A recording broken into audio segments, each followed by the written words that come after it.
تدني مستوى الخدمات العلاجية والأعداد الانفجارية التي تخرج سنويا من أطباء الأسنان والصيادلة أسباب عزتها نقابات هذه المهن في العراق والنجف بشكل خاص إلى رفض قبول انتماء المتخرجين جدد من الكليات الأهلية فيها، ما قد يؤدي بالمتخرجين الجدد من هذه المهن إلى مصير مجهول.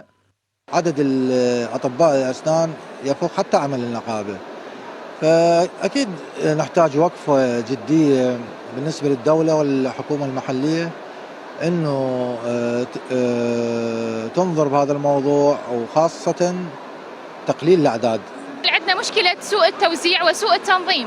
يعني احنا اليوم لو الوزارات تكاتفت وصار هناك اكو مراكز تخصصية عديدة بالمحافظة الوحدة، يعني محافظة الوحدة مو بها فد 4-5 مراكز، لا خلي يكون بكل منطقة كبيرة يكون لها مركز تخصصي. اكيد هذه المراكز التخصصية ايش حتحتاج اطباء اسنان حتى يديروها، اطباء اسنان على مستوى الدراسات العليا وايضا اطباء الاسنان الدوريين.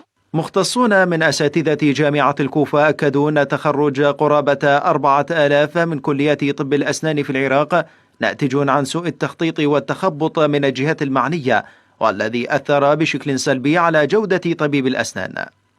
تخبط بالدوائر الحكومية، وبالتالي أدت إلى حدوث هاي الأعداد الهائلة، انفجار يعتبر بالأعداد يوصل إلى 4000 أو 5000 طبيب أسنان بالسنة. طبعا النقابات شافت أنه هكذا أعداد راح تأثر على سوق العمل، راح تأثر على جودة طبيب الأسنان، فارتأت أنه يصير مقاطعة. اليوم التعليم الخاص والتعليم الموازي سبب انفجار هائل، فقر سوق العمل بالنسبة للتخصصات الباقية، أجبر الأشخاص أو الناس العاديين وصلت مرحلة أنه يبيعون بيوتهم في سبيل أنه يروحون يكملون كليات. ويشدد أكاديميون على ضرورة أن تضع الحكومة والجهات المختصة خطط من شأنها مراعاة الآلاف من الخريجين سنويا، بما لا يؤثر على جودة المهنة وتدنيها وتعديل المسار العلمي. من النجف محمد الغالبي، وان نيوز.